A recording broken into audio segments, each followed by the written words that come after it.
It's the Knicks, Jets, etc. podcast with Alex Trateris, John Malika, and Ricey on the beat. Let's go.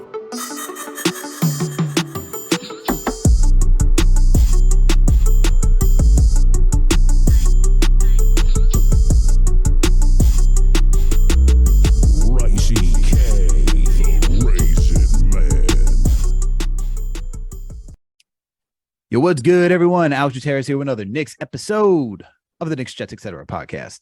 And with me, as always, my buddy, my coach, my pal, the man with the plan, the one and only, John Malika.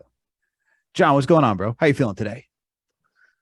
I'm good, man. I'm good. I'm officially over the Jets loss versus Cincinnati. I've sweated all out the toxins. I've officially moved on to the Pittsburgh game. We got the Yankee stuff and real hot action right now with the Aaron Judge stuff. Trying to win this division right here and celebrate. Selfishly hoping everything is postponed until this weekend because I'm going to be there Friday, Saturday, Sunday. But just being very selfish about that. And here we are, man. The Knicks, the Rangers preseason started yesterday. Today they're playing as well. And the Knicks training camp, man. We went through content day. And now training camp is here. We got D Rose in the knit kufi. We got D Rose without a shirt on. Man's feeling himself. Analyzing Tibbs' face. Like I'm so ready to be back, man. I'm hyped. And honestly, we have a great guest to start to number one. If you listen to the last episode, walk us off that ledge from that last Jets Cincinnati game and kind of see what's happening, showing up in Pittsburgh. And to kind of get us hyped, man, because the hype man himself is here to tell us what he likes about this Knicks offseason. And honestly, I'm ready to see if he thinks we're going to make the playoffs because I know you don't. So I'm ready to see what our guest has on the table for us. Let's go. We got none other than Richie Mollura, aka Jets Media, aka Knicks, aka Mets Media. All the media's out there. We got him on here today to discuss the New York Knicks. Look, we also got him on here because RJ Barret got extended, man. And why not get the number one RJ Barret fan out there in Knicks Nation on this pod? What up, Richie? How you doing, man? How you feeling? What is good, boys? It's always a pleasure to hop on this podcast with you guys. The Knicks, Jets, etc. You kidding me? Absolutely love it. We're going to be talking Knicks. We're going to be talking Jets. Always a pleasure talking some ball with you guys. Awesome, man. And we got you in your Clark Kent face today. Got you with the glasses. Killing it. So John's not alone on here. Finally. Protecting the blue light glasses. There's a light in my face. So like it's protecting my eyes so I can see in 10 years. There you go. Well, Richie, let's kick it off, man. Let's kick it off. You know, we had the whole RJ Barret and Donovan Mitchell trade rumors. We had him now get extended. How do you feel after all of that, man? Since you are the number one RJ Barret fan out there. Oh my gosh. And also, what's your take on him being mentioned in the trade rumors too? Like right before this, there was a deep plunge right before this, straight high for signing him the extension. So walk us through that real quick. Yeah, listen, if you guys watched my channel, I was covering that Donovan Mitchell trade situation throughout the entirety of it. And from the beginning, I always said, you trade for Donovan Mitchell to pair him up with RJ Barret. You do not trade him away. You do not trade RJ Barret away. And that was my stance on it. And that's what it seemed like it was happening at first. We heard that RJ Barrett's untouchable and we we're going all in for Donovan Mitchell. And that was all I wanted. Donovan Mitchell. If you guys that watch my channel, I wanted him more than anybody else. But then all of a sudden, fast forward a month and a half, we find out that RJ's name is being brought up. And there's people in the front office that are open to that. And that's where I was like, okay, we are not giving up RJ Barret right now, especially with what else they want on top of RJ Barret. And it kind of rubbed me the wrong way. I'll be lying to you guys if I was, seeing that RJ Barret was offered with the packages like other players like the picks and Quickly and whoever else was included. It kind of rubbed me the wrong way. I was like, okay, but at least we extended him. At least that's done with. RJ Barrett's here long term. I love Donovan Mitchell. I feel like he's going to do great things in Cleveland, and he definitely would have helped out this team a lot. But based on what Danny Ainge wanted from us, it's just ridiculous. I don't blame the Knicks for just holding pat and just staying with what they have because I really feel like they have a young and exciting team here with Jalen Brunson as well. For sure, man. For sure. How do you feel about this front office that they even included RJ Barret? You still okay with them? You still like him, or you're in between? What's your whole thoughts on this front office right now? Listen, man, I really had positive outlook of Leon Rose, and then it's slowly like just becoming just the same old Knicks in another way. Unfortunately, I'm very positive with my perspective of these teams, but at the end of the day, it comes to where you're trying to trade away your entire team for Donovan Mitchell. And what was the vision there? Like, why are you giving up on a player who's done everything he could possibly can, from drafting him from Duke University as that 3rd overall pick, shows you what a New York Knicks should be, the franchise player, on and off the court. I mean, I can go off on how amazing RJ Barret has been for this franchise. And I understand there's so much room for him to grow, and he's not a perfect player, and he's not an all-star yet. And he's not, the bona fide star yet. And some Knicks fans don't see that in him, which I don't understand. We'll see that. We'll talk about that later on, I'm sure. But it definitely, to answer your question, Alex, hearing that the Knicks were open to trading RJ Barret and they were all in on that, it definitely made me have a different perspective of this front office. And especially hearing Leon Rose talk to like Alan Hahn and like the way he speaks, I'm like, okay, bro, like we never get to hear from you. It frustrates me. It rubs me the wrong way that he has no say with the media. I know John gets to see him because he's like behind the scenes with his season tickets and gets to go into these media things. That's close to just Knicks like hierarchy. But me as a fan, I want to see what's going on. I want to hear from Leon Rose. I want to hear him talk to the media because they would actually have good questions to ask. And like, he needs to talk to the fans more. I know that he looked at the camera and he's, oh, this is where the camera is, and he's talking to us. And I'm like, okay, I mean, I trust what we have. I trust the young players, but the fact that he was trying to give up on RJ Barret, I look at him a little differently. Was that Alan Hahn interview not enough for you? I mean, it was good.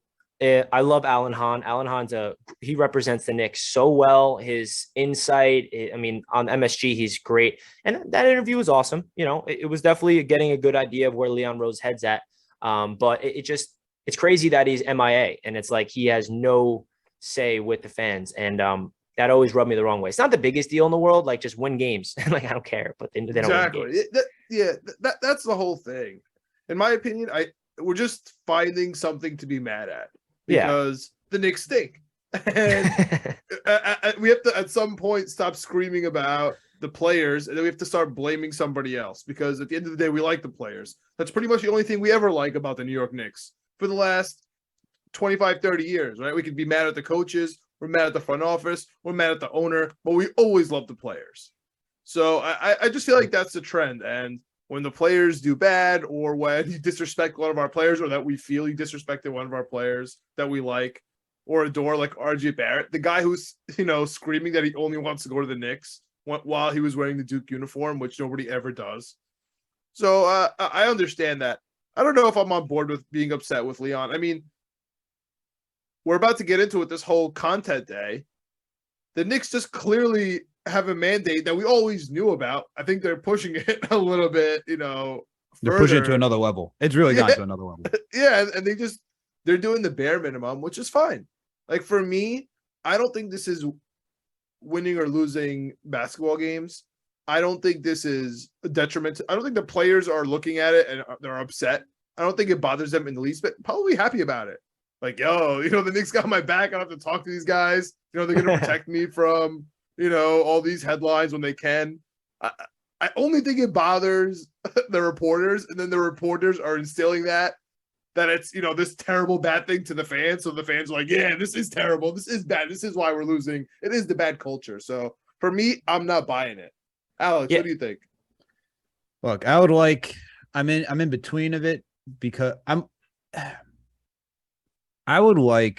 it's fine if everything's like all hunky-dory, as you point out. If the Knicks are winning, who gives a shit? Like, no one really cares if Leon Rose speaks to the media or not. But also, when you're not winning, you got to do at least something a little bit extra. You got to work that PR. Even Mark Cuban does it when they're not losing. He does it, obviously, when they're winning. You just got to be on top of it, man. You got to show some face, especially. And look, we all know they're going to ask all the questions that Alan Hahn asked, right? And Leon Rose is going to have his scripted answers. Exactly. The thing is, nothing. The one thing is that they could always ask a follow-up question, right? And Alan Hahn didn't necessarily push on a lot of questions to do a follow-up question. He kind of like left it as it is and then just kept the whole segment going for the next 20, 30 minutes, however long that video or interview was. So that's the only thing I would say is like if you have someone like Begley in there, before Berman retired, shout out to Berman for retiring, man. If you have Berman, come on, the guy, we're talking about the reporter who went down to Dallas to interview Kristaps Porzingis and Mark Cuban right there. And those guys are like, wait, why is he here? Like, at least get some other questions in there. That's the only thing I'd say. Bro. Because he's pulling a Connor Hughes, and he's gonna be back with another New York media. He's gonna cover both the Knicks and the Nets. You'll see. Oh man, I do want to give Leon Rose some credit, though. Outside of this whole conversation about the media, like I'm very optimistic about his vision with this team because I feel like he's the first Knicks president that has a long-term vision with this franchise. And I feel like previous regimes had a very short-term fix of just buying players and just trying to save their jobs. They know like Dolan's breathing down their neck. Like, okay, I got to make a move. I'm just going to give Tim Hardaway Jr. 4 years and a max contract because I have to, it doesn't feel like that. They have a sense of patience that I really respect. And I feel like, to build a long-term winner in New York, which is what we all want. I know Knicks fans want instant success, but the fact that they're trading back in the draft and they're building assets and they have so much ammunition for this future, we can't really judge this front office yet until we get to see where these assets go. And that's the biggest props I can give. I've been defending Leon Rose because of the assets that he's been acquiring. And honestly, the media situation, the more I think about it, because the Jets don't have that mandate, for example. And I hate the media talking to the Jets because I feel like New York media is a big reason why no one survives here. So it kind of makes me a little refreshed that the players don't have to talk to these polarizing media members anymore as much. But my old take about Leon Rose was just sometimes like what Alex said, when we're losing, I do like to hear like where your head is at. Like what's your vision here? Like pull out a statement or something, which he's done here and there. But I feel like this year he's going to be more vocal. Yeah, for sure. And then to add on top of that, like it's very difficult just to evaluate our front office as we're going through it. Like we can evaluate what Phil Jackson did. We can evaluate what Steve Mills and Scott Perry did because those tenures are over. We're still in the middle of the tenure. I'd give it like a B- right now if I was going to be honest about this front office. Like I have my gripes, but I also understand that they've done good things too. But moving along, man, John talked about it. Content day. We had content day, not media day, content day. I don't know if this is a slight to the media. I don't know. This is like to Richie. Come on, man. It was Knicks media. It was his day, his time to shine. Used to love that the star guy. Come on now. But let's talk about it, man. There was a couple guys that we got to see behind the scenes of what they do, all the photos and whatnot. Okay. Shout out to Monica McNutt for doing a great job as always. Questions I want to get through though. Let's start off with Brunson. Let's start off with our new point guard. He keeps reiterating he's not the savior. He, mentioned that it wasn't tampering. He was upset that his free agency decision got leaked to the media. Let's just start there. Let's start with the tampering. I don't think it's tampering at all. I think it's very difficult to say it was tampering because you guys Pops here, all the connections. We all know throughout the league there's deals being done behind the scenes too. Not everyone's playing by the rules. I don't think there's any tampering. Do you guys think there's tampering? I think this is just easy yes or no question. I mean, the NBA is going to investigate, and we've seen it previous years with like the Bulls, I believe, or whoever. And listen, it just was so simple. Like you said, Alex, there's so many ties that brought Brunson to New York. So I guess that's why they're investigating. I don't think there's tampering, and I hope that we don't get flagged with it because I don't want to lose any picks. Yeah, same. I don't think so. I don't think it will be, but same. Yeah. I mean, that's all we got. It's pretty much the same. But even if it's going to be at worst case, a second round pick, it'll be fine. All right. So then Brunson also mentioned he's not the savior. And we keep hearing that he's not the savior. We have Leon Rose saying it. We have everyone saying he's not the savior. I agree. Do you think this is just like trying to put Knicks fans all in check? Like just because we signed this guy to a reasonable contract that is just grand because of that's just how the NBA is now. He's not going to be the savior. He's going to be a good point guard. He's going to steer the ship. Keep focus of that. Is that what they're doing? Are we just trying to downplay it? We're going to be better than that. Is this like, how do we all feel about the constant push of he's not the savior? And listen, I don't think he is a savior. I mean, under promise, over deliver is the name of the game. Facts. That's facts. I love that. And the fact that Jalen Brunson is saying that is really just reminding us that he's part of the solution here. He's not the solution. Like, everything needs to click. This is a team game. RJ needs to take that step. Randle needs to get back to his ways of being that most improved player that we all fell in love with that season. Mitchell Robinson. I mean, I can go on the whole roster here, but Jalen Brunson came here to be that veteran, not even vet. I mean, he's a veteran, but like, he's in year number 5. He's in the prime of his career, 25 years old, like one of the best Knicks point guards we've seen come to the Knicks in so long. So I feel like he's going to be that glue. He's going to be poised. And I love what RJ had to say, talking about Brunson in his interview, saying that he brings a sense of like poise, and he's a winner. And I feel like that's that type of guy you really want in your locker room, to not be the savior of the team, but be part of the solution. All right. And then let's get into RJ, because I feel like the Brunson interview was just kind of like cut and dry. You know, we're not getting much, but RJ, new contract. I thought he answered the question on how he felt about being in trade rumors very well. And then getting extended. You know, he talked about how he wants to add to his game, working on his free throws. Richie, how are you feeling about RJ this season? What's the expectations for RJ year 4? What do we got? RJ Barret said that we're going to shock the world this year.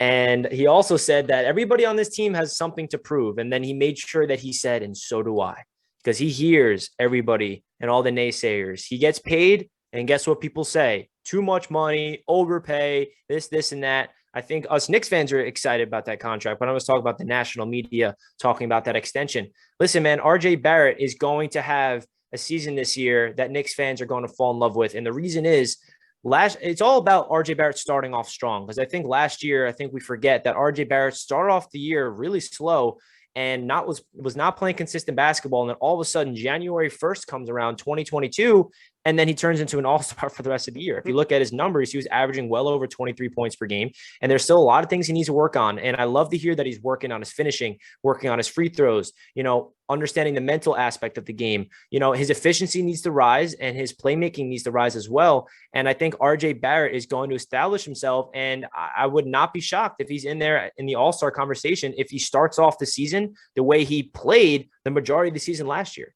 I feel like that's the thing, though, is that he always starts off the year slow. Yeah, whether it was like a rookie, sophomore, junior. Now he's like, we're now year 4, senior, from here on out. And it really just can't be the slow start. Like, I get like trying to get your footing, but I guess the question is he going? Because here's the other issue, is that he hasn't been pegged as a number 1 option or even as a number 2 option for quite some time, right? And when he became that number 1 option last season, we saw what he could do once the ball was in his hands. Where are we seeing RJ in this offense? What are the expectation for him? Because we still got Julius Randle. We're going to get to him and what he said during media day too. Do you think that we're going to see RJ as the first, second? What are the expectations? Because we also got Brunson here. We're talking about Randle, RJ, who are both in the 90th percentile, over the 90th percentile when it comes to usage. Brunson, when he was on Dallas with Luka, he was over the 75th percentile, the 75th or higher. And if Evan Fournier is in this, which is a whole other thing I got to get my take on later. If Evan Fournier is in this freaking starting lineup, I'm going to blow a freaking gasket. But that's another story.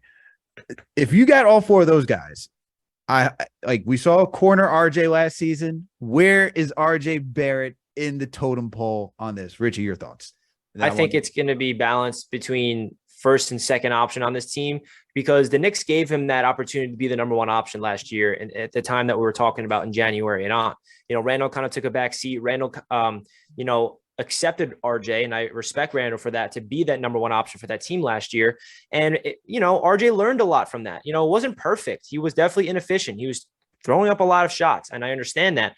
But that experience that RJ Barret had of being the number 1 guy on a team and being the ball handler and handling the pick and roll and, understanding where the ball needs to go, bringing the ball up, just being a point guard in a way, I feel like that's going to help RJ Barrett's development even more. And that's going to put trust in head coach Tom Thibodeau to allow RJ Barret to run the show at times. I don't think it's going to be the RJ Barret show. I think it's going to be a really good balance of Jalen Brunson, even Julius Randle. I think it's going to be, those are the big 3. And we saw the Knicks content of those 3 guys, the new big 3 here for the New York Knicks. But to answer your question, I think it's going to be, not RJ as the number 1 guy, or even Brunson as a number 1 guy, or even Randle. I don't think that's what this team is going to be about. I think it's going to be a whole balance balance, and whatever player is really hot on that night, maybe will take over. I do want to see Randle, though, kind of take a back seat in the playmaking wise and allow Brunson and RJ to do more of that, because I like Randle a lot off the ball. For sure. John, what are your thoughts, man? Where do you think this team is going?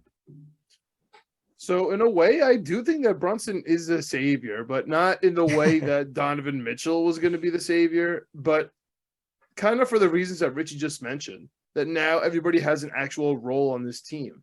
And it's because we have a point guard. And that's why he's a savior, man. We have an actual starting point guard on the New York Knicks. And you saw what happened when we gave RJ the keys last year, right? We gave it to Randle. It worked out for a season. Didn't work out coming back next year, so we gave it to RJ. We saw how that worked out. Kind of inefficient. Turned into a lot of losses. He needs a point guard. We need somebody to facilitate so that nobody has to take that Superman role. So that Randle can get his touches, RJ can get his touches, even if Fournier is there, man. I know, from the jump that makes my blood want to boil, right? How can you start Fournier? Well, listen, if Brunson is in there and he's facilitating the way I think he is, Fournier is going to be wide open. And if Fournier is open for 3-pointers, and he set the New York Knicks record last year, beating John Starks for 3-pointers, and we sucked. Imagine if we're actually good at basketball. He's going to get more 3-pointers. He's going to hit more. And maybe it's kind of nice to have somebody who plays defense coming off the bench, because I don't know what D Rose and IQ are really bringing to the table in terms of defense. So maybe it is going to be nice to throw in Grimes in there. The only thing it kind of sucks for is the Cam Reddish fans, because there's literally going to be no room for him. But that's, for me, really neither here nor there when it comes to wins and losses for this team. RJ Barret, he's in a perfect spot. He got his extension. He doesn't have to worry about that. Now he feels the fan pressure. He's going to get whatever Jalen Brunson gets him, and I think he's our savior in terms of facilitating the team and kind of being that guy that you could bounce off of. And he's a champion. The guy wins championships no matter where he is, in his career. So I think he's great for the New York Knicks, to be honest with you. And I think we're going to be great because we're going to play actual team basketball, because people like him, man, it's infectious. Yeah, look, I agree with the Jalen Brunson being a savior in that way. I agree with Richie. I think we're going to see another leap from RJ this season. Just needs to come out hot, as we just said. I also think it's going to be a balanced attack. I think we're going to see. Finally, that's a hot take, though. You know what I'm saying? That sounds like status quo, but for the New York Knicks, that's a hot take. We're gonna be a balanced offense since when, dude? It's about damn time. Yeah, Othello Harrington's on back an assistant coach. We got Rick Brunson back. That's what we needed. Yeah, it was not that. It was either the Kemba show, the Fournier show, the Randle show, the RJ show. Oh my gosh. There's no balance to it, and it comes back to not having a point guard. And Kemba just couldn't do that. Brunson, I think, will do that, and I think Brunson's ability to play off ball will be instrumental when you allow Randle and RJ, because they're going to initiate the offense times two, just to switch it up. You're going to need that to throw defenses off.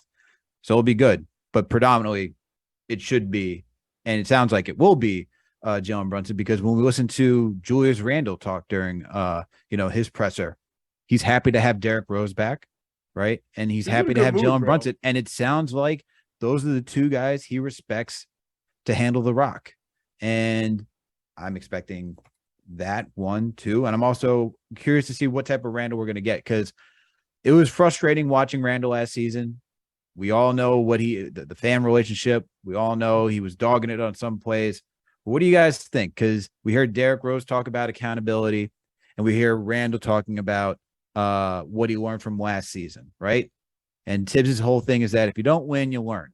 So what do you guys believe Randle learned from last season, and what are you expecting from Randle? Rich, I'll start off with you. Yeah, I think Julius Randle has a really big opportunity here to win back this fan base if he just accepts his role and allows Jalen Brunson to be Jalen Brunson and not be the number one playmaking guy that worked for a season. But at the end of the day, I think we can all agree that Randle's not a traditional point forward. I love Julius Randle in the low post. I love him being able to shoot the ball. He's shown that he can shoot. He can stretch the floor.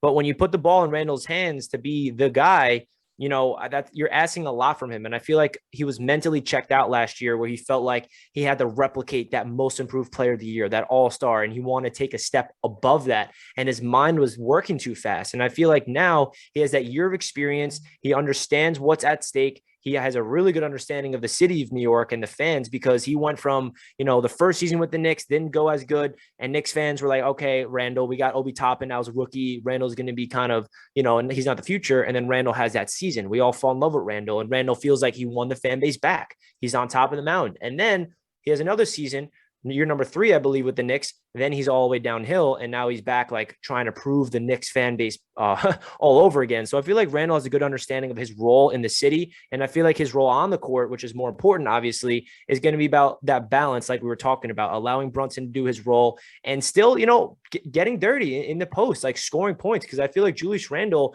a lot of Knicks fans underestimate him. They feel like he's just some type of bum and some type of bad basketball player. Like this guy's a very good basketball player. Dude, like people think that John Collins is better than Julius Randle. It actually is driving me insane. Yeah, that's nuts.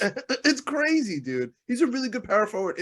If he went to, I would say, about 20 teams in the NBA, they would jump significantly in their standings. To be like from the top down, like if he went to even one of the bad teams, I think he would propel them. And obviously, if he went to one of the good teams, he would take them over the top. I think the Julius Randle slander, honestly, it starts with the Knicks fans, to be honest with you. It starts with us, and that's where it comes from.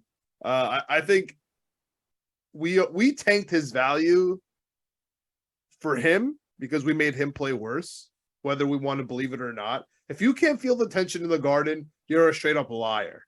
Like, it was hard for the New York Knicks to play. That Timberwolves game, even though they were in it towards the end, it was tense. You just felt it. Forget that, Alex. It starts with the Hawks, dude. Like once Trae Young like hit that buzzer beater, we came back, we won game 2, and then like we sucked after that. Like you could feel the tension in the Garden. Like there's no way we could win a basketball game like that. When we miss, it's so deflating. And then that kind of carried on with Randle throughout the entire season. Anytime Randle would do anything, it was just so deflating. We were booing him, asking for Obi Toppin. Like it's just so weird, man. I feel like that's a big reason for the Randle slander is because of Obi Toppin being on like off the bench, and we see 10 minutes of Obi, he scores like 8 points, and we're like, oh my god, like Obi. I feel like if we didn't have Obi Toppin, for example, and say we had a crappy backup power forward, I don't know if Randle has this much slander. I feel like a lot of it has to do with us Knicks fans wanting Obi Toppin to get minutes, which is rightfully so, because we saw when Randle gets injured last year, Obi Toppin finally gets to start and play meaningful minutes. He looks like an absolute beast. So I feel like that is also something to consider in terms of like the Randle slander is because of Obi Toppin. That's facts, Richie. And also on top of that, like let's just keep it a buck. Randle didn't perform well. He had the numbers. He was inefficient. Yeah. He was dogging it on defense. But so was RJ. We were nice to him. It's different because you can't. RJ's been RJ's like stocks, right? It goes up, down, and you're going up. Randle legitimately got the highest it was being second team All NBA, most improved, All-Star, and then it just contract extension. Then you just dropped. It was a legitimate drop. It wasn't a dip. It was a drop. And he so hasn't yet. And yeah. And so like hasn't came back up.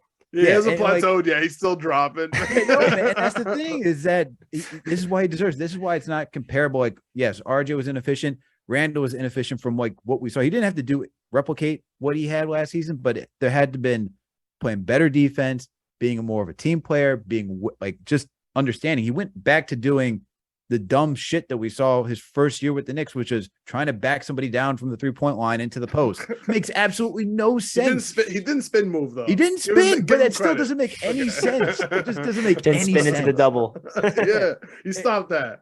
So like when you see that after the season that he had, and it was just like a major leap. I think that's the irritating point to add on top of the Obi Toppin, where it's like Obi's getting 10 minutes. We're seeing some efficient play from Obi. It's like those two things. To Richie's point, if we had someone like, I don't know, I can't even throw any power forward name out there. we wouldn't probably be getting this. We'd just be frustrated with Randle and looking for another solution. I agree. Listen, the backup quarterback is the most popular player on the team. All right, relax. Not necessarily. This is not no backup quarterback situation. This is not the Mike White. It is. It is. It is. Disagree. Obi Toppin, and honestly, Joe it's the same Flacco? with. It might be the same. It's with not even Grimes. Joe Flacco. It might be the same. Well, listen, everybody wants. Listen, at the stadium, we'll get into this Jet segment a little bit, but everyone was screaming about Mike White. Mike White. What the hell is he gonna do? I don't know. Whatever. So, just going back to the Knicks, this might be the situation with Grimes and Fournier. You know, I mean, we're all screaming that we want Grimes, and he's the backup shooting guard here, and we all think he's gonna be amazing, dude. He was in the summer league. Like, I love Grimes more than anyone. Alex, you know that from the second he stepped foot on the New York Knicks court, I said, I love this kid. I love Grimes. He reminds me of Allen Houston from the second he stepped onto this court. I think he's honestly a better defender. I think he's great. Am I gonna freak out? Fire Tibbs? This Knicks team is incompetent because the summer league kid is gonna come off the bench, and like not for Evan Fournier, who went to the championship with France. Like you were talking about, the fan base a little bit with Randle. I just think we're so volatile, man. It's so crazy. I want to know your guys' opinions about this Fournier and Grimes situation. I know we want Grimes. Like, Alex, I'll start with you, man, because I know you are so upset about it. I'm not sure how Richie feels yet, but I know that you were really upset about the prospect of Grimes not starting. You could definitely see that on Knicks Fan TV. Shout out to CP though. He had that the whole time. He's been saying Fournier, and you've been fighting him on that the whole time. So what's your thought here? To quote what CP's been saying, he says Fournier is going to start the season. At some point, Grimes will somewhat usurp. And even Ian Begley comes out there saying, "Don't think of it as like a close competition where Fournier is going to get it. Things could change." Even Begley reports seeing Grimes being in the starting rotation. My thing is this: it's not that. I look at we saw last season what it was like with Kemba and Fournier as a backcourt. It was terrible defensively. Dude, that just sounds Jalen Brunson is a better defender than Kemba Walker by far, but that he's, in my opinion, an average defender. Having an average defender with a below average defender ain't gonna help, especially for a coach that loves defense. For Grimes, I'm not saying he's gonna come in here be like the next savior, the next all-star. But he offers defense. He's an off-ball shooter. You're talking about three guys who are going to need to dominate the basketball with RJ, Randle, and Brunson. Fournier, he gets going by being on ball. So why not have that off the bench where you can take a little bit of that defensive. You could be a little less aggressive on defense, I could say. Like I guess for lack of a better word, because usually your second units aren't that great of a scoring unit to begin with. That's where the Knicks are like. How less aggressive can we get? The D Rose, IQ, Obi Toppin. Quickly's a good defender, man. Don't knock Quickly. Quickly's a solid defender.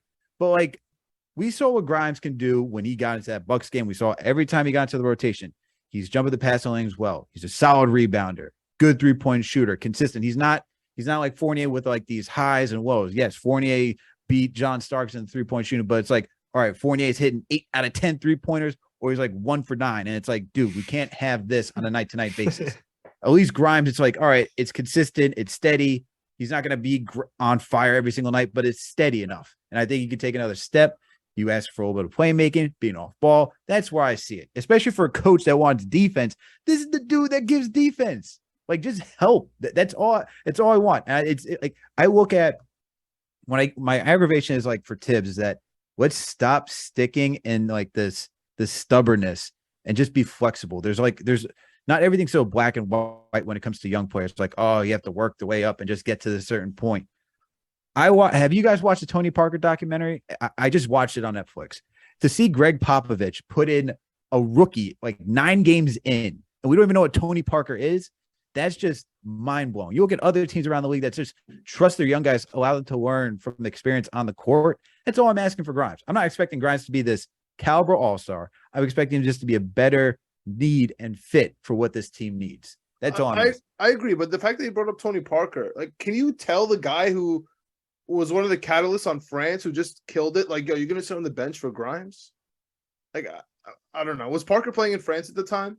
I feel like that always helps. So that French team won, I think, the French or the Euro championship, I feel Then like he that makes came such a in. difference, man. Like, it's hard to tell him to sit on the bench after he's a killer. One guy played in the summer league. One guy's leading a nation to Hey, the man. championship. How did you I feel don't about know. Jose That's just tough Calderon for when he was me. on that Spanish team going all the way for gold in the Olympics?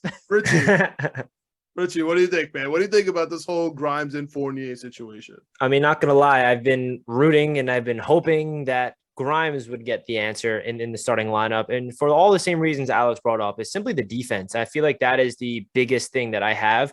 I love Fournier. I feel like Fournier gets, a lot of hate for no reason. I feel like that's another guy that Knicks fans should start appreciating because, I mean, we said it twice already on this pod, but he broke the Knicks all-time record of three-point shooting last year. It doesn't feel cool because we sucked last year and missed the play-in tournament, but he did. That's pretty crazy stuff. He is a really good. Yeah, that Boston game, the home opener, he started that riot, bro. That was all him. Without him, we wouldn't have had that.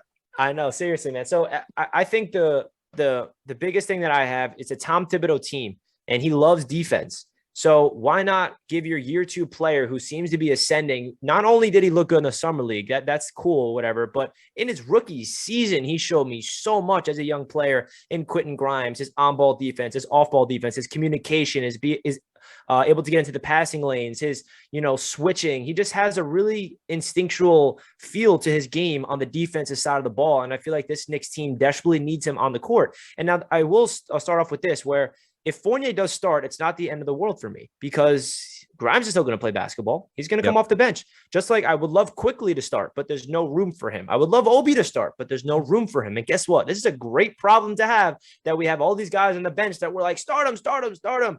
Like, exactly. That's awesome. Imagine we were like, this bench stinks. I don't want these guys on the court at all. Yeah. So like, we need 45 minutes from all of our starters. Yeah, exactly. Yeah. Like, we need to take a step away and realize, like, okay, we have a deep team here. And not only are they deep, but they're young and exciting, because all the guys that we want to get all these minutes besides RJ are young and coming off the bench. So you know what? Just to finish off, Alex, I'm on board with you. Grimes over Fournier for the defensive purposes, but I also feel like Fournier deserves his respect. Yeah, for sure. I agree. I want Grimes to start too. I just don't think it's the end of the world. Like, people, it's I mean, already over for Tibbs. We suck. We're already mailing it in. It's tank time. Like, I just don't see it that way. And to give Fournier some defensive credit, I do like his, I feel like he gets a steal and a half per game. I don't know what the stat is, but I feel like he has those games where he just gets in the passing lanes. I mean, his on-ball defense is trash, I feel like, but like he does have that ability to just, force a turnover here and there, get in the passing lanes and stuff. He's got solid team defense. I'll give him that. Buy that. Yeah. I can buy that.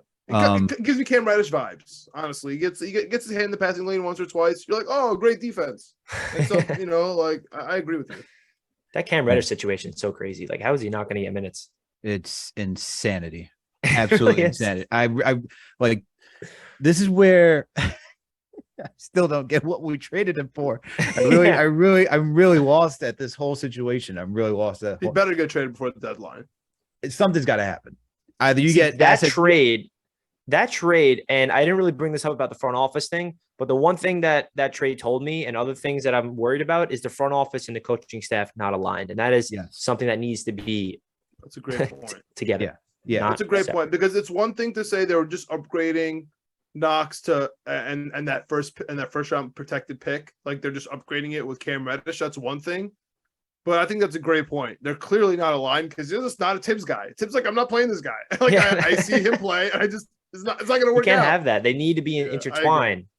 Look, we talked about on Knicks Fan TV that Byron Scott clip where Byron Scott the front office wanted a situation where they wanted him to play X, Y, and Z players. And he's like, no, I'm going to stick to what I'm going to do because I need to win games. You're going to fire me regardless. So I'm going to stick to whatever it is. And I get that if you know you're on the way out, but if you're got some protection like Tom Thibodeau does, there has to be some better communication, some better alignment for what the decision-making is over here. Cause this is it's just wild. We don't have to go down that road, but look, I'm with you guys. Like, it's not the end of the world, but I do want to see it just screams to me. I think the concern amongst the fan base is, are we going to get a stubborn Tom Thibodeau again?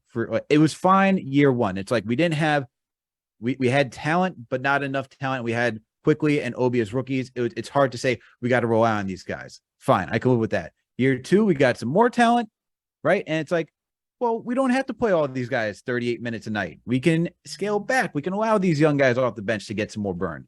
That's all I'm asking for this time.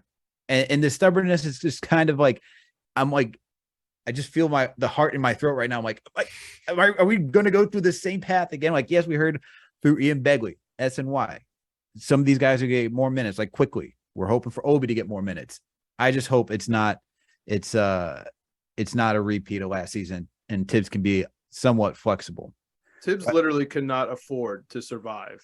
If the product on the floor is what it was last year. But Richie, Randle does not need to be playing 40 minutes a game. I mean, it's that simple. Facts. Let me ask you this, Rich. Are the Knicks gonna be?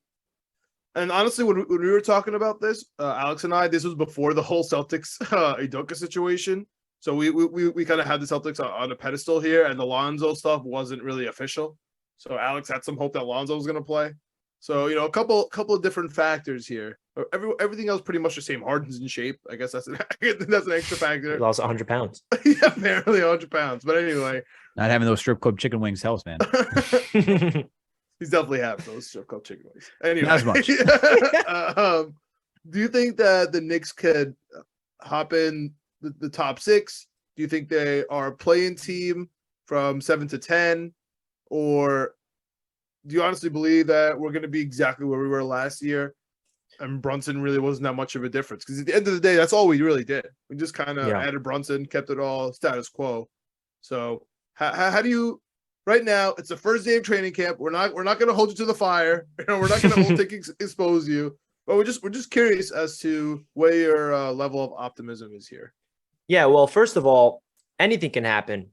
Who would have thought the Knicks would be the 4th seed with that team? So if I'm here and I'm going to say the Knicks would be the 2nd seed. Feels like a decade ago, Richie, though. Feels like a decade It does. ago. And I know it feels like a fluke right now at that point because we're looking back on that and stuff. But my point is anything can happen. But to give you a straight answer, I think this team is going to be a play-in team from hopefully a home court play-in team with 7 and 8 seed. If they really want to get to that top 6, something crazy needs to happen in the Eastern Conference, and this Knicks team really needs to gel, because I really strongly believe if this defensive system with Tom Thibodeau gets back to being top 5, then they have a chance, because that's what the system is about. I know the modern NBA is offense and 3-point shooting and spacing and all that stuff. But if this Knicks team can get back to their true identity, and the reason why I bring up that 4th seed, they're not that talented. We're more talented on paper now than we were back then. But the difference was they had a top unit on the defensive side of the ball. So I feel like if the Knicks can get back to their roots of playing hard-nosed defense for all 4 quarters, especially in the final 5 minutes of the games, I think the Knicks can definitely be a play-in team this year. And I feel like a lot of that has to do with Jalen Brunson being here, being that floor general, because like you said, he's a winner. He was win championships. He's poised. He's been there, and he finally is given the opportunity to not be, underneath Luka's shadow. He gets to spread his wings here in New York. He gets to be the guy, along with a young ascending RJ Barret, along with an all-star Julius Randle. So I feel like if everybody stays healthy and everyone sticks to the plan, and Tom Thibodeau is not stubborn, but the players buy into a system, because the system does work. I know that it's kind of like an old system where it's not like it's not like a modern spin on it, where I hope Thibodeau can be a little more, in tune with the modern day NBA, because if he doesn't, then we're doomed with the stubbornness. But I really feel like this Knicks team is going to be a play-in team. If they miss the play-in tournament again, then that's where everything goes downhill for me, because I'm not expecting them to miss the play-in. I'm definitely expecting them to be in that, at least bare minimum. I agree with that. I think they are. Honestly, with everything that's shaken out in the last couple of, I guess within the last week or so, Knicks are in the top 10 of the Eastern Conference. Like, they're definitely a top 10 team. They got to make the play-in. As you point out, Richie, hopefully it's like 7-8. As of right now, for me, it's Miami who's still going to be at the top. You got the Bucks, you got the Sixers, Nets with their roster. If everyone's going to be able to play, that's going to be good. Cavs, that's 5 teams right there for me. I still got to put the Celtics with respect, even though with all the chaos that's going in there, maybe they're like a 16 seed team. But then after that, it's a toss of Bulls, no Lonzo. That's dropping it for me. Hawks, I don't believe in that roster, really. I think it's too top heavy, not enough depth. That I think the Knicks would beat out the Hawks. The only one I have questions about is the Raptors, where we fit there. So if you want to say like Raptors, Knicks, 7-8, I feel like that's how it'd shake out as of right now. I honestly agree 100% with that. I like that. Yeah, well, I agree 100. That's exact. I agree. I feel like same exact way. Toronto and the Bulls, take them out. put in the Cavs and the Nets. If you want to leave the Celtics out of respect, that puts the Knicks at 7. No problem. I think that's it. I think, and the team should do that. The team was, for as bad as it was just some poor coaching decisions and some lackluster play by our top player that really put us under where we should have been. Look, I raised my hand real quick. I really don't think the Celtics are going to be good. Hey man, I didn't think that last year they had that turnaround. They don't have a center, and they don't have a coach. I don't know what to tell you. And the players didn't know till yesterday. Like, that's kind of tough, bro. That's a whole other podcast. I don't know if I buy that. I honestly I'm so confused about that whole situation. That's another podcast for another day. But let's wrap up this Knicks stuff and let's move to therapy talk, because Rich is going to talk us with the ledge now for why John and I should not be as angry, upset, and still have hope and prosper for this young team that is the New York Jets. and I want to start at the top here, because we talked a lot about Leon Rose talking to the media. Joe Douglas talks to the media as much as we want. Our owner tweets fun videos. He teases uniform bids. He does stuff about Barrios. It's like not even him.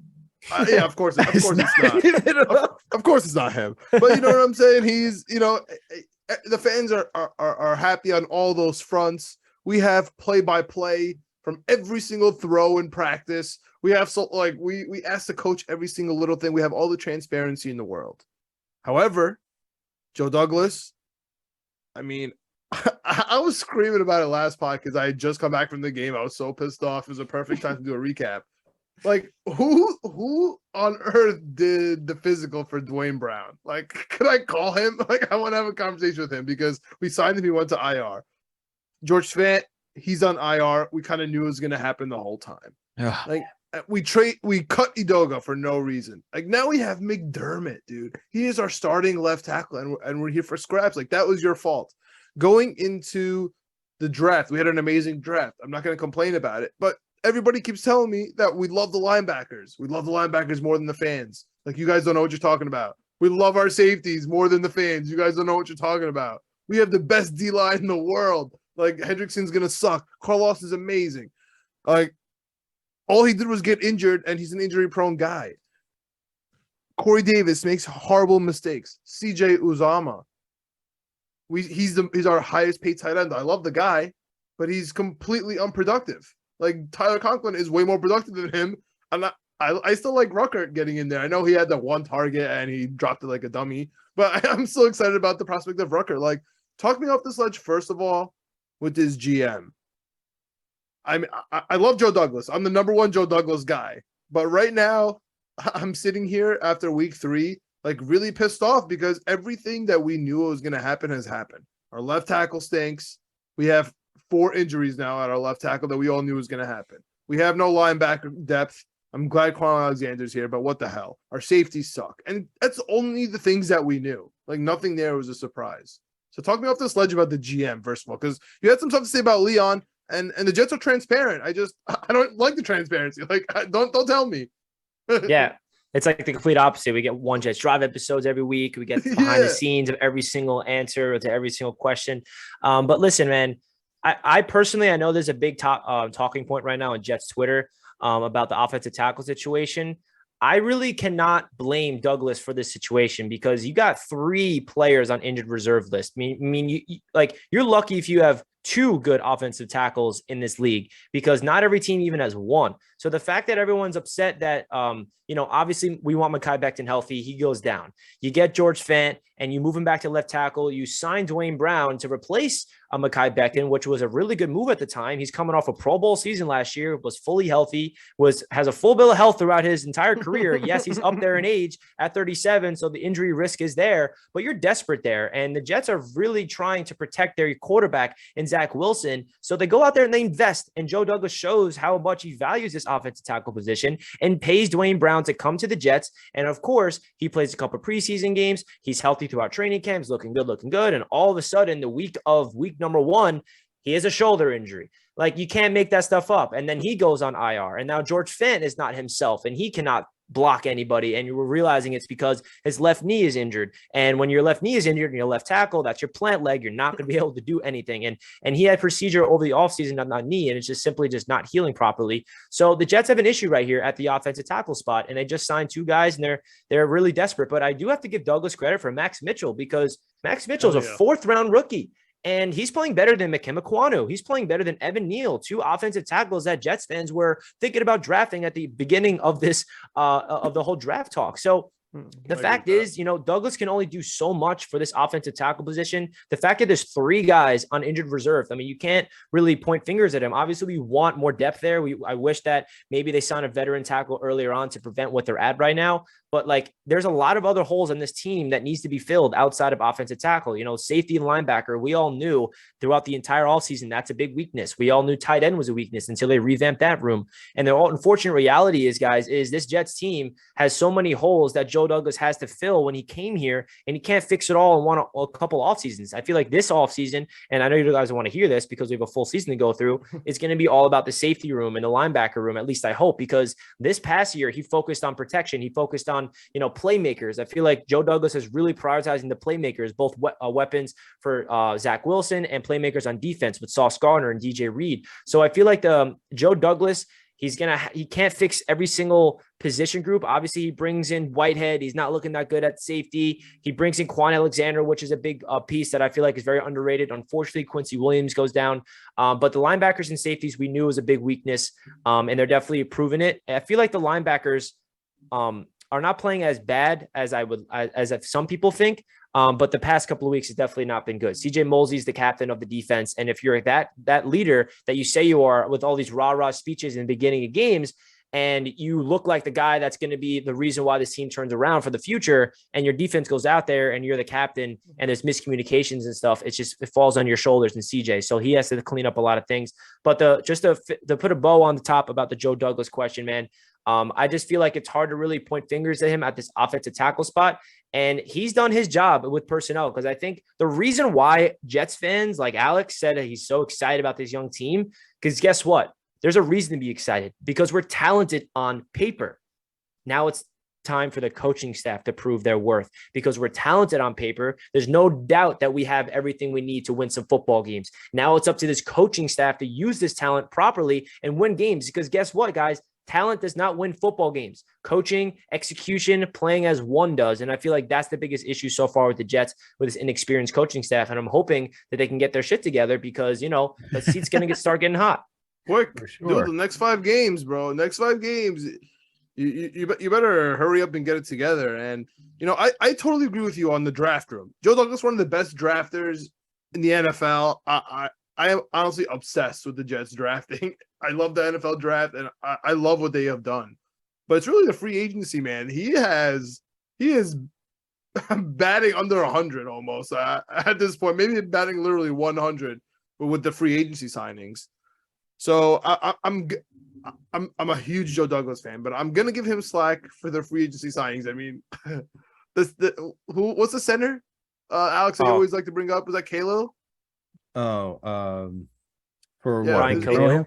Yeah, Ryan Khalil for $8 million. Yeah. That was his first signing ever, right? That was Joe Douglas's first signing ever. Yeah, because he got signed in after the draft, after free agency, so he had no other options. Yeah, I mean, signs I got off the street. Starting from then, I mean, honestly, Alex was on his tail from then, and the free agency signings has been pretty bad. Besides, I'll be honest with you, Quentin Alexander, Ryan Griffin. Ryan Griffin too. You're missing a big free agent signing. That I don't want to talk year. about. DJ Reed, of course, DJ Reed. Yeah, DJ Reed's been fire.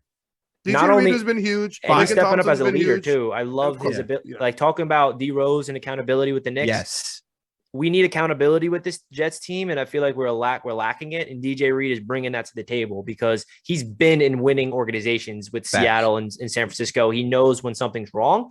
And as a Jets fan, hopeful that, okay, the issue is there's 4 new guys in the secondary, and they need to learn each other's communication skills, I guess, before they can really be on the same page. And hopefully, like Salah says, that will fix itself out as time progresses. But we're sitting here in week 3, have no idea if that's actually going to happen or not. I think that's a great comp, by the way. D Rose for DJ. That's a fantastic comp. Yeah, but DJ Reed's younger, right? Yeah, he's 25. He's prime. Yeah, he's younger, but it's still like it's just you've experienced winning. You understand like what it takes to get to the top. And Derrick Rose has been there. I mean, he's been in playoff games. So, and he makes Ahmed Gardner better, to be honest with you. Mhm. He really he's making Sauce better. And Sauce has been his own island these first couple games. Love it. So good. Shutting down Jamar Chase. And DJ Reed also has been in this system throughout his entire career. And he's been in this system where it works, where the communication is good. And communication is key in the secondary. And he's been around. So he's very frustrated that the communication's not there because this team's too talented to the point where when that communication starts to click, then we're going to see this defense shine. And I really genuinely believe that. And it does start up front because the front seven is not getting to the quarterback as much as we want because that's the whole pinnacle of this entire solid defense. Yeah. So where are your thoughts on the deep? Well, I guess we already know how we feel about the defense, but what's your whole feeling on this coaching staff so far? Because, this past episode that we did for the rapid reaction, Greg thinks that Salah's on the hot seat. Where do you think Salah's on the hot seat? One, and two, what do you think about the just overall coaching aspect right now? Because there was some stubbornness, right? There was some Cincinnati sucks against the cover two, but we didn't play cover two because that's just not what we run. Like, okay. Like, do you think that has anything to do with this, whole Salah hot seat? Ulbrich obviously getting questions today.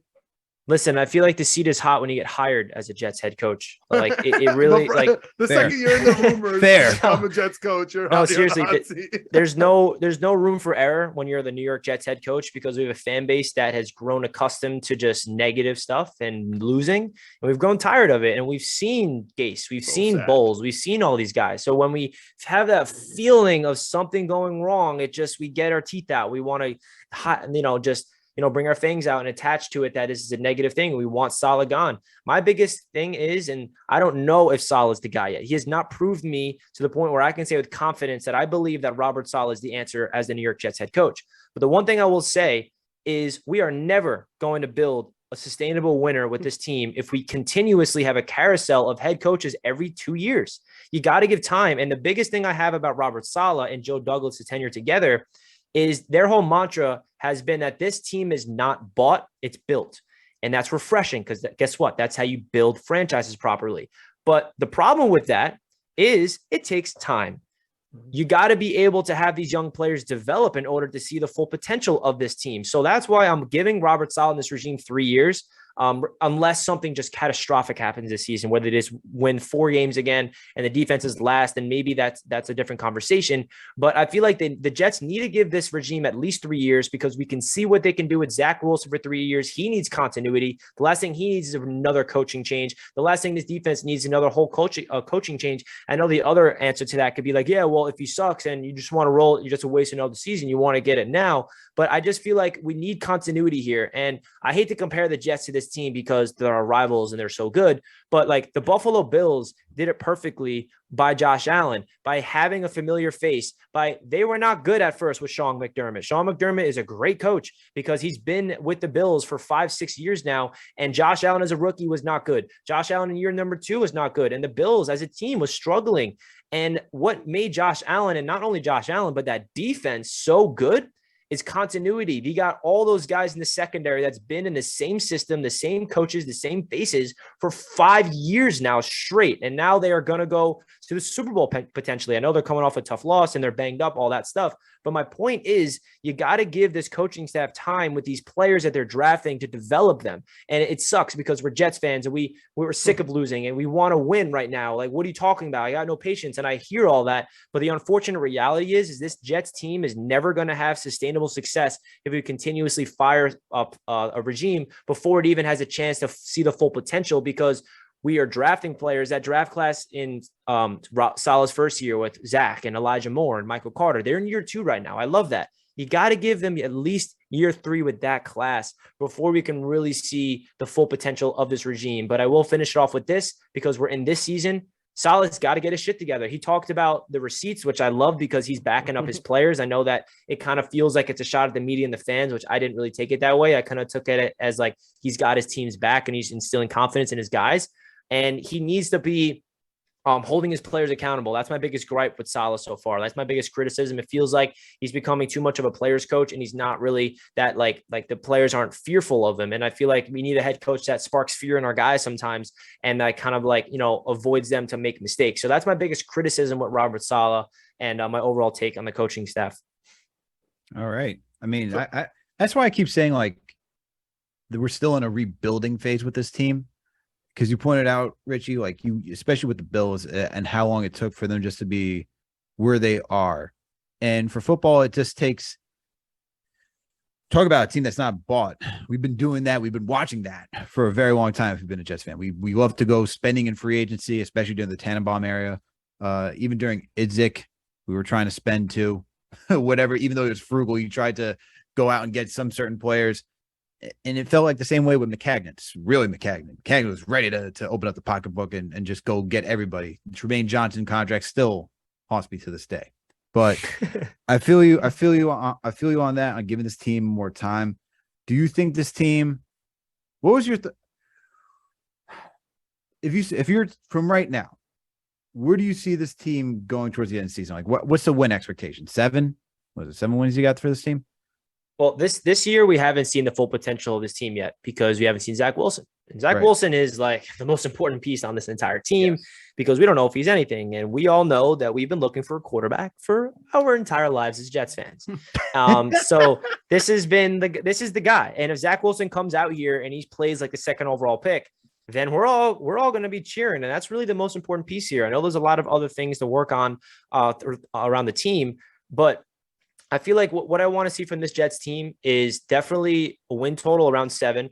Also being competitive in November and competitive in December and in games where we're not looking at the draft. I do not want to do one mock draft on my channel in December. If I hear one person ask me about it, I'm just not going to do it simply because it just frustrates me that we're continuously looking ahead for the draft and not focusing on the season. That December would be a win. December would be a win, bro. It's usually by now.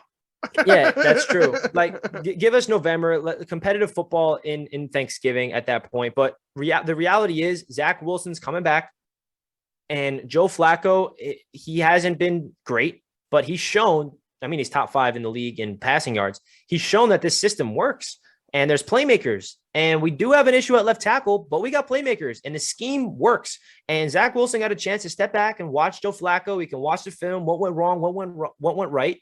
And Zach Wilson has a chance to really elevate guys around him. And I think that's going to be the biggest difference with this team. Is Zach Wilson a guy that not only can play good football, but can he be a guy to elevate players, elevate Elijah Moore, elevate Conklin to another level? Like, that's what great quarterbacks do.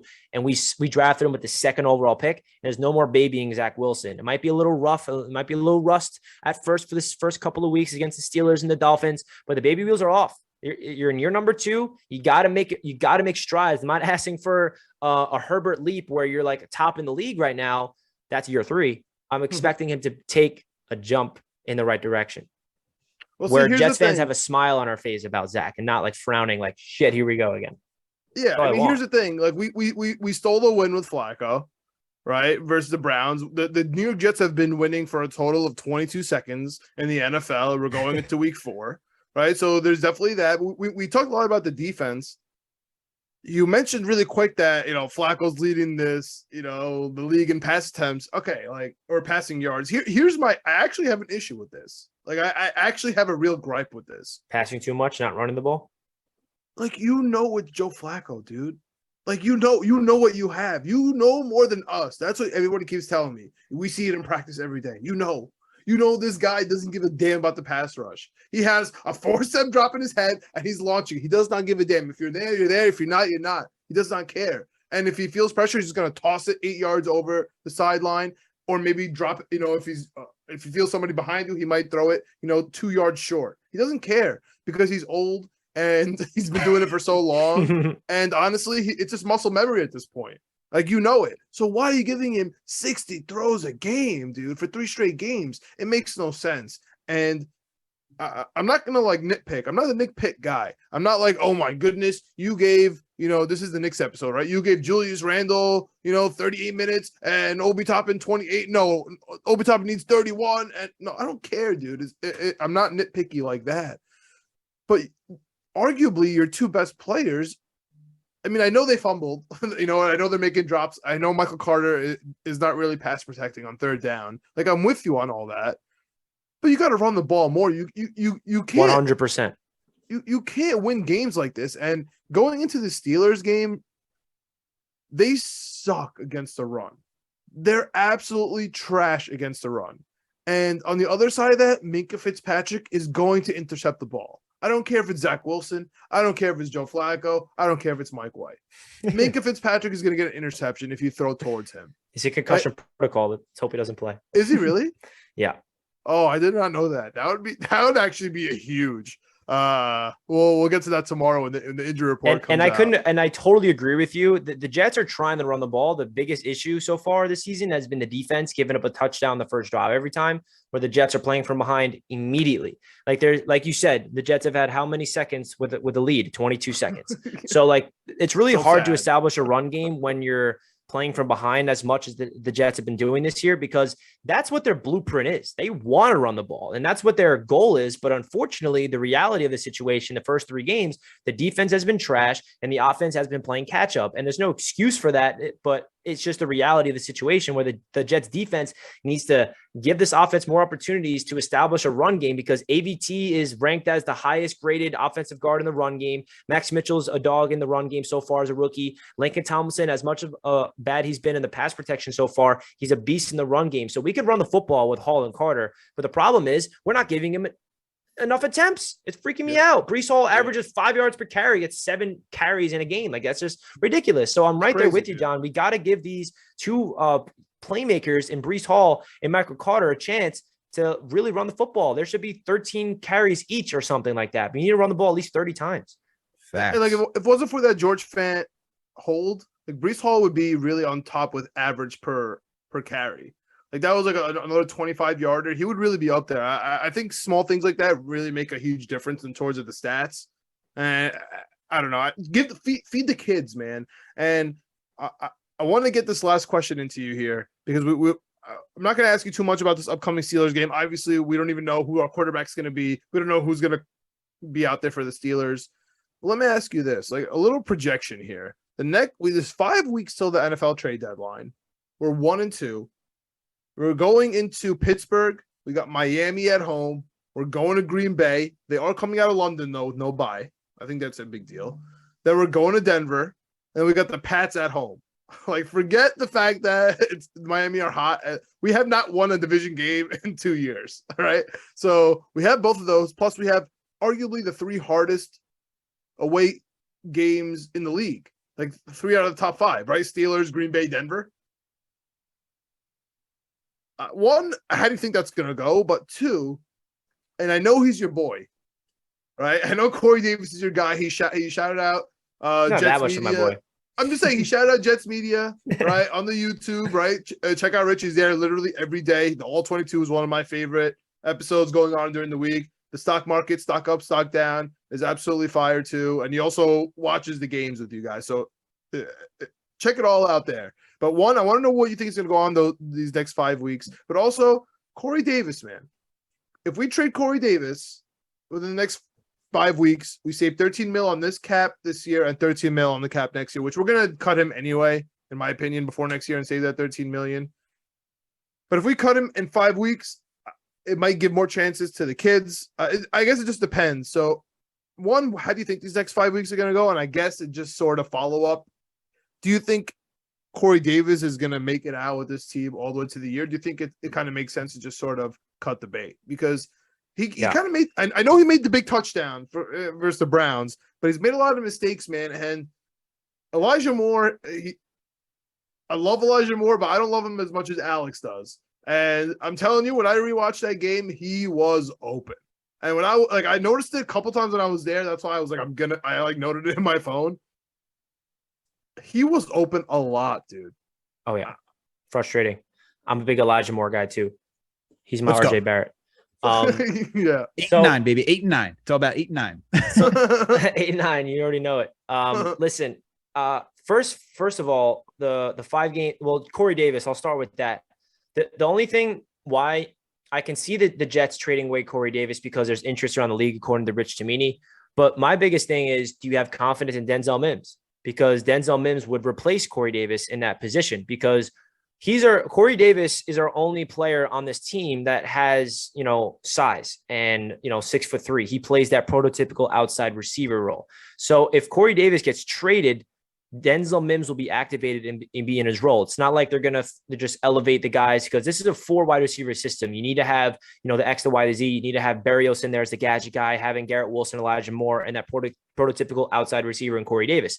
The one thing why I would not want to give up on Corey Davis, even though he does have a lot of issues and there's things he needs to clean up on with the boneheaded mistakes, is I just don't like the feeling of taking away playmakers from our young quarterback and Zach Wilson, because this whole season is about Zach Wilson and we haven't even seen it yet, which is why that Browns victory didn't even feel as good to me, because I'm like, wait, Zach didn't do that. Like, where's Zach at? We need Zach back. So it just worries me that if the Jets trade away Corey Davis and then all of a sudden we're banged up at wide receiver and then we don't have depth there, it kind of scares me, because Corey Davis is reliable for Zach Wilson. Early last year, he was not perfect. He had a lot of drops. I'm not defending him there, but my biggest gripe on that would be like taking playmakers away from your young quarterback when we're trying to see what Zach Wilson is. And when it comes to the 5 games heading into the bye, listen, it's going to be tough. And you said that we're getting a break with Green Bay going to London. Guess where we're not getting a break? The Steelers, they play Thursday Night Football, so they have 10 days to prepare. Guess who plays Thursday Night Football this week? The Dolphins. Miami. And we're versing the Dolphins the week after. So I don't know why the NFL hates us. They're giving back-to-back weeks where they have 10 days to prepare. So whatever. But the Jets, you have a good. I know you don't want to talk about the Steelers too much, but that's a beatable team, man. If we can get 2-2 with Zach Wilson back, you think? I mean, we can do it? The reason why I feel like we can is because this defense has a chance to get back on track. I mean, this offense is so bad with the Steelers. And if we lose to Mitch Trubisky, Rich, I'm going to lose my mind. This defense showed. This is the whole thing, dude. If we give up yards to Mitch Trubisky, that's it. That's my last straw. As bad as his defense has been, the defense was the only bright spot in week 1 against Lamar Jackson in the Ravens. They were the only bright spot. The offense sucked. The special team sucked that game. Now the kicker is like the best kicker in the league, by the way. And the punter. and the punter. Best punter in the league. Gets a kick and a first down. Oh, my God. But listen, I think the Steelers game is going to be interesting, but, the schedule gets tough. The Dolphins, we have to win at least one of those 3 divisional games before the bye, because we have 3 division games before the bye, all at home. All of them are at home.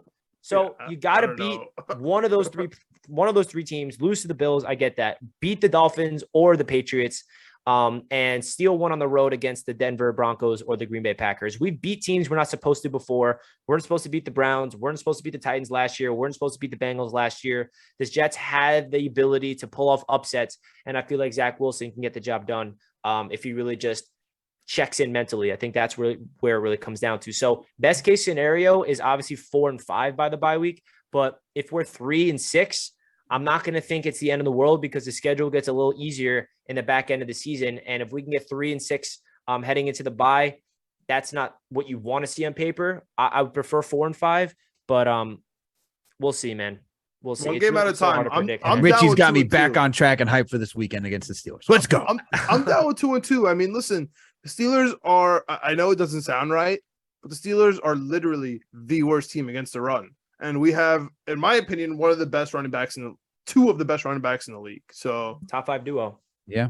And that's what I've been asking for on all these Jets pods. It's that we just got to run the ball. And even if even when we get down by a touchdown, we could still run the ball, but yet we still just like to go pass happy. And it just makes no sense with Flacco. So, hey man, we're going to go into Pittsburgh and beat Mike Tomlin. Flacco. Dude. I mean, that's the one concern I have is Mike Tomlin. I mean, I think he's one of the most underrated coaches of all time. I mean, this guy doesn't have a losing record. I legit think he's being sarcastic today. Did you hear him? He's talking about how good our safeties are. Like, I legit think he's being sarcastic. I don't know. He's playing with us, man. He's playing with us. He's playing games. Like, I won't say the Patriots head coach, but it's like kind of like those Jedi mind trick games where he's like complimenting. It's like, oh God, I can't deal with this right now. I'm telling my safeties are good. We know they suck. Leave me alone, dude. Our coaching staff has a big test going up against the Steelers coaching staff, because coaching wins games, and it feels like the Jets have been outcoached a little bit this year. For 3 straight games, easy for them to get outcoached. Yeah, it'll be very easy. 3 straight games we've been outcoached. Yeah. I mean, Last comment here, DJ Reed was trying to tackle Nick Chubb. I know we're all yelling about Nick Chubb because it's easier to say, oh, you should have just fell down. Go back and watch it. DJ Reed tried really hard to tackle him, and he started beating himself up after that play because how mad he was that he couldn't tackle. So Yeah. I think we kind of lucked into that. I don't think we shout out Miles Austin. He knew. Miles Austin knew. He knew. Right. He's right. like, that's our only chance. Oh, man. And on that note, Richie, thank you so much for coming on and talking Knicks and Jets with us. We know we kept you a little long, but please let our listeners know where they can find you. Yeah, man. You guys can follow me over on Twitter, Instagram at NY Jets Media or NY Knicks Media. Same on YouTube. Just been posting daily content for the Jets. Go live for every game, do recaps, have call-in shows. And the Knicks, I'm really excited to get things kicking off on Knicks Media again. I think this is my third year covering the Knicks on Knicks Media, so it's going to be a lot of fun.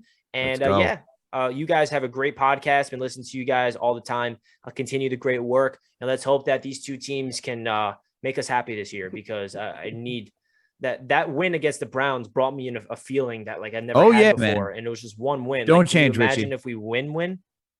If you guys haven't seen the clip, go check out Richie's Twitter. He posted it recently of his reaction, which I'm telling you, like I told him off the air because I do listen to his YouTube. I'm always in there, moderating a little bit, cleaning up some crazy comments that he listens. I appreciate that. But after that game, obviously, as soon as the hoopla died down and like I got back, behind my laptop to just to see what's up and start consuming stuff, the first thing I did was like, I knew Richie was live for this. I gotta see what Richie reacted. Turns out that NFL Films, they had a little segment on you as well. So it's classic, man. Definitely check out Richie's reaction videos. The All 22, like I said, one of my favorite episodes during the week. You're starting the mojo, stock up, stock down. So that stuff is cool too. Nice place to just yell about stuff. We were yelling about CJ Mosley a little bit today. That felt good because I feel like I'm on an island here. Greg's been yelling about CJ Mosley for 3 years, but I feel like I've officially joined him, and I still feel like we're isolated here. So those are a bunch of cool episodes. Definitely check out. Richie was definitely the first person I went to go see the reaction, because I know Richie's got some of the greatest reactions, man, to watching games. Like he legit just, I don't know, like he legit gave me, like, that's how I felt watching the game too. I was like, yes, thank you. This is exactly what I needed to see right now. Yeah, man, it's a crazy experience. The emotions are just raw, and they're good and they're adrenaline bad. rushing, man. When they're bad, they're bad. When they're good, man. Don't go back and watch my reaction to last game. I'm sitting there just Flacco drops back to pass. The all 22 will be fun for tomorrow morning, baby. It'll be great. But Richie, thank you for coming on, man. Really appreciate your work. Appreciate everything you do out there for Knicks, for Jets, for the Mets, for everything. For the Mets. We don't really appreciate it. So look, man, we're not gonna lie. Greg's not talking. I'm speaking for Greg more. So. Jets Knicks gets more energy in the content anyway. So no worry. But thank you to all our listeners for tuning in. You all know what to do. Please make sure to subscribe. We're on all audio listening platforms: Apple, Spotify, Google Play, Amazon, Alexa, you name it. We are there. Please make sure to give us that 5-star rating on Apple and Spotify. And also, please make sure to leave a review or comment if you listen to us on Apple. We're also partnered with Minute Media and Fanside, and you can find this podcast on the Daily Knicks and the Jet Press. And if you haven't figured out, we got a YouTube channel too. So make sure to go over there, subscribe, hit that notification bell. That way you know when a new episode drops. Just type in Knicks, Jets, etc. Period. When we watch a video, hit the like button, leave a comment, add to the conversation. We want to know your thoughts and opinions. We also got another podcast over there, Winning Picks Weekly. John, video producer Greg, and our guy and co-host Chip Murphy. These guys go through every sport. If you like sports betting, putting money down on the line, these guys got you covered. And then last and certainly not least, please make sure to follow us on all social media platforms: Facebook, Twitter, Instagram, TikTok, you name it. We are there. Catch you later this week for another Jets episode. All right, everyone. We out. Pitch strikes the judge, you cowards.